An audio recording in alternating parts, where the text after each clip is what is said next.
This is an Arduino Micro. It's a lot like an Arduino Uno, except in a smaller package.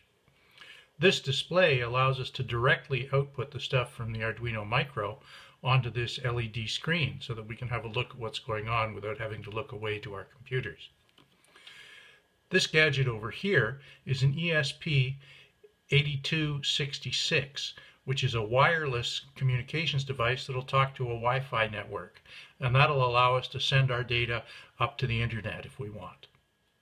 Scattered around the edge of the board are a few input devices that we'll see in the labs. This, for example, is a photocell that's sensitive to the amount of light falling on it, and its resistance will change. This is a Hall effect transducer, and it's sensitive to magnetic fields, so we can use it to turn things on and off based on whether or not a magnet's nearby. This is great for non-contact switching. This potentiometer here is hooked up as a voltage divider between the positive and negative supply voltages, and as a result the output from the middle pin will be somewhere between 0 and +5, depending on where I've turned it and set the value by adjusting where that arrow is pointing. Over here we have a TMP36 temperature transducer with a resistor and a capacitor to smooth its performance. And here we have a DHT22 temperature and humidity sensor. All of these components are connected together with lengths of hookup wire, either short ones like this black one or longer ones like this white one, that allow us to get from pin to pin without obstructing them with big jumper wires like these ones. So it makes it easier to see what's going on with the rest of the circuit. It makes a neater package. It's really important to notice here that the power is coming from the 5-volt pin on the Arduino Micro. That energizes this whole line of pins here, sockets here in the breadboard, and this red wire is taking that 5-volt connection out to this line of red connectors here. Everything else is getting its 5-volt power through that little red line. So we don't have a lot of power jumpers running all from the Arduino Micro to everywhere. One of these red wires here disappears under the display and comes out over here to provide power to this red rail. Similarly, all of the ground rails, the blue ones, are connected with black jumpers eventually coming back to this ground here on the Arduino Micro. So it's important that we've used red wires and black wires when we're looking at power and ground. That makes it a lot easier to interpret what's going on our breadboard. You should do the same thing even if you're using jumper wires like this one. Many of the wires on this board are hidden in underneath the components.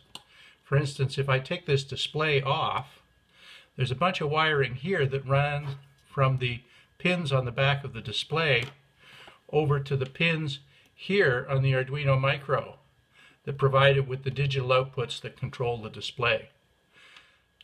So now I'll slot this display back in where it fits,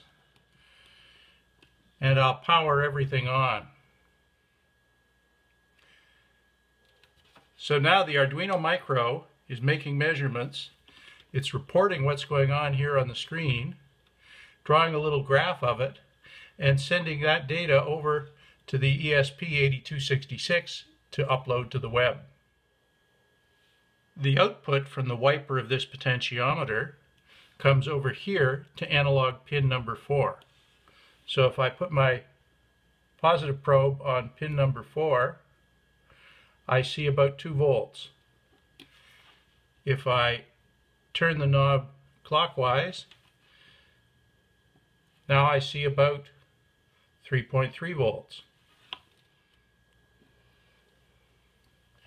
And now I'll see that voltage showing up on the output here. So we saw about 3.3 volts here, and right there, that second number down in that first column is about 3.3 or 3300 millivolts. So now I have a very low reading on pin 2, a very high reading on pin 1, and pin 0 here is the display in the middle. So watch over here. This is the current reading for the potentiometer. I adjusted it up, and this is the new reading on the potentiometer. The time averaged values came up slowly. Now if I turn it up even farther, very suddenly, there's the new value, and the time averaged information is taking its time to get there. And finally, right back down to 0, and the time averaged curve took several seconds to get down there. I'll use this collection of components in several of my demonstration videos because it allows me to have a compact package where I can do all of it right in front of you without having to switch back and forth between the breadboard and the computer screen.